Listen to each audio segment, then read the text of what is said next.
आज आपण या व्हिडिओमध्ये SBI, HDFC आणि ICICI या 3 बँकांच्या खातेधारकांसाठी एक अत्यंत महत्त्वाची बातमी देणार आहोत। आणि महत्त्वाचे म्हणजे स्टेट बँक ऑफ इंडियाच्या खातेधारकांसाठी बँकेने मोठा दिलासा दिला आहे। त्याबद्दलची संपूर्ण सविस्तरपणे माहिती देणार आहोत। तरी आपण हा महत्त्वाचा व्हिडिओ शेवटपर्यंत पहा मित्रांनो। State bank of India, ICICI किंवा HDFC बँकेत तुमचे बँक खाते असेल तर तुमच्यासाठी ही अत्यंत महत्त्वाची बातमी आहे। बँकेत खाते उघडल्यावर बँकांच्या वतीने खातेधारकांना अनेक सेवा व सुविधा दिल्या जातात, पण या सुविधांचा लाभ घेण्याकरिता खातेदारांना काही अटी व नियमांचे पालन करावे लागते। कोणत्याही बँकेत अकाउंट उघडल्यानंतर तुमच्या अकाउंट मध्ये म्हणजे तुमच्या खात्यामध्ये मिनिमम मंथली बॅलन्स ठेवणे अत्यंत आवश्यक आहे।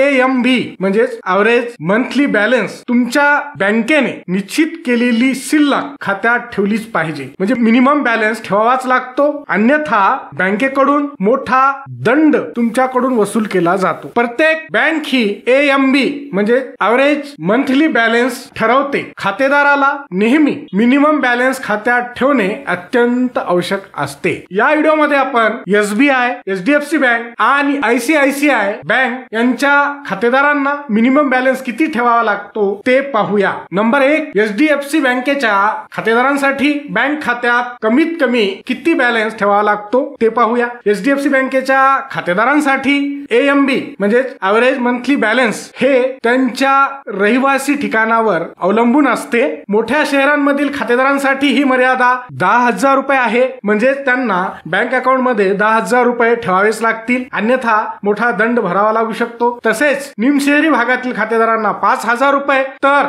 ग्रामीण भागातील खातेदारांना 2,500 रुपये कमीत कमी खात्यात ठेवावेच लागतात। नंबर 2, ICICI बँकेच्या खातेधारकांसाठीचा नियम। ICICI बँकेमध्ये देखील HDFC बँकेप्रमाणेच खात्यातील मिनिमम बॅलन्स ठेवण्याचा नियम आहे। शहरी भागांसाठी 10,000 रुपये तर निमशहरी भागातील खातेधारकांसाठी 5,000 रुपये व तसेच ग्रामीण भागातील ग्राहकांसाठी 2,500 रुपये मिनिमम बॅलन्स ठेवावा लागेल, अन्यथा दंड भरावा लागू शकतो। आता नंबर 3, SBI म्हणजे स्टेट बँक ऑफ इंडियाच्या खातेधारकांसाठी स्टेट बँक ऑफ इंडियाने खातेदारांना एक मोठा दिलासा दिला आहे। SBI बँकेच्या सर्व बचत खात्यांसाठी दरमहा म्हणजे दर महिन्याला किमान शिल्लक रकमेची अट बँकेने काढून टाकली आहे। अर्थात SBI बँकेच्या खातेदारांना अकाउंट मध्ये मिनिमम बॅलन्स ठेवण्यासाठी कोणतेही बंधन नाही। बँकेने खात्यात दर महिन्याला किमान शिल्लक रक्कम नसल्यास वसूल केला जाणारा दंड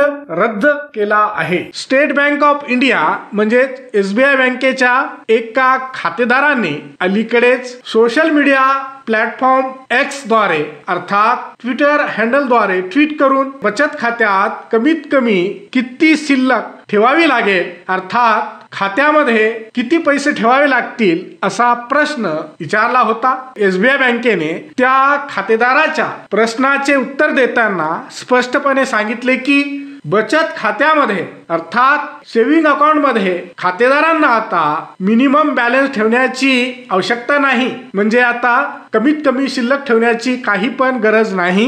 SBI बँकेने आपल्या देशभरातील कोट्यावधी खातेधारकांना दिलासा देत ही जाचक अट 11 मार्च 2020 पासून काढून टाकलेली आहे। आता तुमच्या बचत खात्यात पैसे नसले तरी म्हणजे 1 रुपया नसला तरीही तुम्हाला कुठल्याही प्रकारचा दंड म्हणजे चार्जेस भरावे लागणार नाहीत। मात्र महत्त्वाची गोष्ट म्हणजे या निर्णयापूर्वी मेट्रो शहरातील खातेदारांना बँक अकाउंट मध्ये किमान बॅलन्स 3,000 रुपये ठेवावा लागत होता, तर निमशहरी भागातील खातेदारांसाठी 2,000 रुपये खात्यात ठेवावे लागत होते, तर तसेच ग्रामीण भागातील खातेदारांसाठी कमीत कमी 1,000 रुपये खात्यात बॅलन्स ठेवावाच लागत होता। मात्र आता ही अट काढून टाकल्यामुळे SBI बँकेच्या खातेदारांना मोठा दिलासा मिळाला आहे। हा व्हिडिओ शेवटपर्यंत पाहिल्याबद्दल आपल्या सर्वांचे अगदी मनापासून आभार। खूप खूप धन्यवाद। जय महाराष्ट्र।